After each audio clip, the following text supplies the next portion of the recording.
The 11th season. It's done. Year came and went. Came and went like I did on that friggin' tank top that fucking that sweet bitch, what's her name? Oh yeah, Tay Stevens sent. All right. Play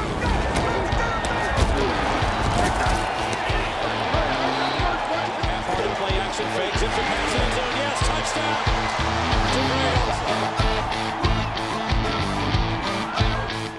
Hi, and welcome to Geno's Pick Season 11 finale, Super Bowl 53. Maybe I'll be talking about the Chargers by the time I get to an even dozen one of these. Or even more surprising, as Kevin Dombrowski said, you'd think they would have killed me off this show by now. No, but Daddy is killing it like he's been since December. Segue.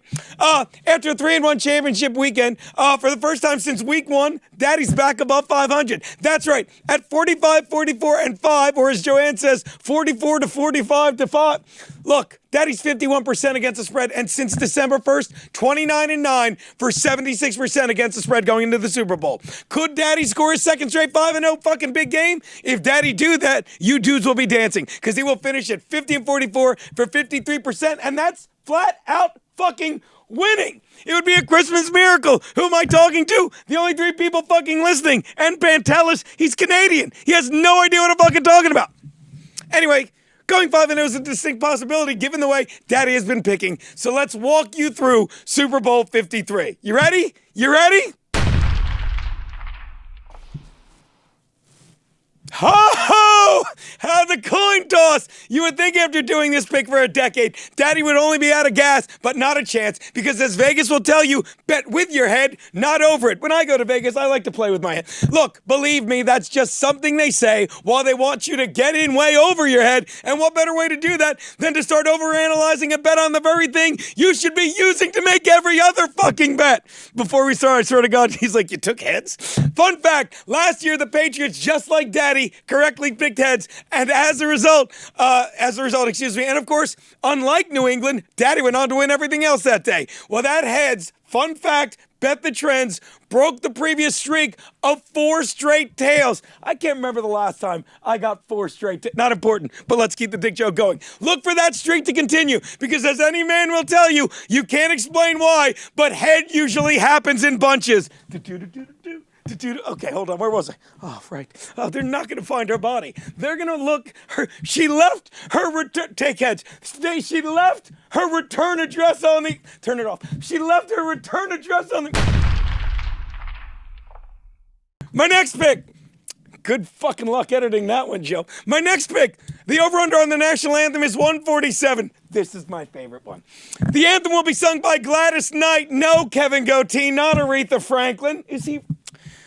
And while I would imagine she will be pretty straightforward about it, you know, Talib is here. You know you coloreds love to boys to men everything up, and no, that's not a verb, although Garrett made it a verb in camp. He boys to men a few people. They like to fucking utilize all this intonation and add verses. It's hard to imagine any national anthem going that short. Fun fact, the last time any anthem was under 154 was when Kelly Clarkson sang the anthem back at Super Bowl 47. Incidentally, that was back in 2013, which was the last time Kelly Clarkson came in at under 154. Oh, I'm back. But I am not. But believe it or not, I am shorting this one too. Because Gladys Knight, how old is Gladys Knight, Talib? How old? 74, well done. And she's not going to be adding anything fancy to this rendition. And if you think she's going to add a single extra note, maybe you should send her an email, because I hear she's in the market for a few more pips. I fucking love that joke. Take the under on the anthem. I mean, it smells, well, there's my hair in it. Oh, God,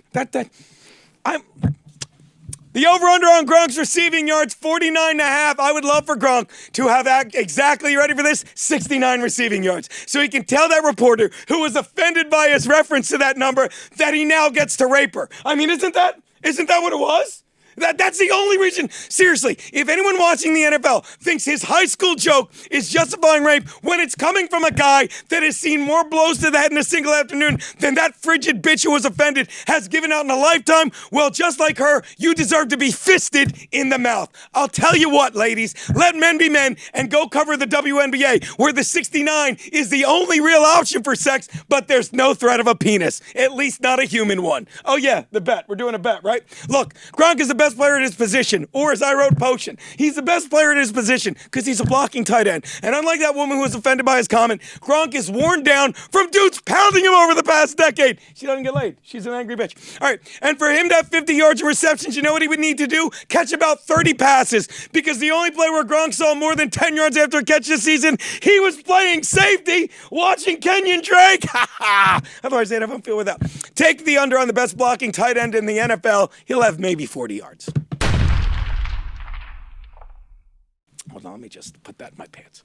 All right, the Pats are like, oh, the game. There's a game. Remember last year how many dick jokes we had in the coin toss? The Pats are laying 2.5 to the Rams in Hotlanta. By the way, you think they're going to say Hotlanta during the thing? No, they're not. Really? Just 2.5? Really? Oh, wait. Really? Emotion. Really? Just 2.5? Sure, the Patriots are slow starters in the Super Bowl, having never scored a TD in the opening quarter. And yes, they never blow anyone out. It's the only time they've won they've won one of the big games by more than 3 points was when they beat the Falcons in OT, meaning a Patriots Super Bowl has never ended in regulation with them leading by more than 3. So why do I love them to do all of these, despite all of these things that they've done in the game? Well, maybe it's because the only reason you have so many examples of them not blowing people out is because there's so many fucking examples of them in the Super Bowl. And that's because Bill Belichick is so good at adapting to the changing game. And if that isn't enough of an advantage, here's one more. The game has changed a lot since the first time the Pats played the Rams, all in Brady's favor, because the game favors no huddle offenses and QBs with quick releases. Yeah, that was quick. And Tom Brady has been doing exactly that for nearly 20 years. And the only thing protecting Brady more than the rules that actually saw a game-extending pass interference call in the NFC Championship game, because they waved his hand in his face. You can't do that. You'll spook the old fella. I said spook. Yeah, we're getting to that. Look, the only thing that's protecting him more is an offensive line that has not let him get sacked yet in the postseason and touched only once. And you think Aaron Donald is just going to waltz in there and change that? Believe me, Aaron Donald has a better chance of touching Brady's wife, and that's impossible because he's black. There's no way she's going to let him. Oh, and the line's really strong. Look for Tom to take his time and pick apart the Rams defense that really has only gotten past one team in the playoffs, the officials. Take the Patriots and lay the 2 in a hook. Just admit this is all I'm good at. Just admit it. Let's wrap it up. Hey, John. How you doing, buddy? How you doing? Did you smell this? It smells fantastic. Come here. Come smell this. Come smell this. By the way, while John is smelling, I mean, come on. The other stuff is semen. That's different. The Patriots, the over-under in the game is 56 and a hook. The Patriots will be playing in their 8th Super Bowl. Excuse me, they're 9th. They're 9th. And of their previous 8, you ready for this? Did you know this, Garrett? They've only scored more than 28 points in regulation twice. When they beat the Panthers 32-29, you're intrigued, aren't you?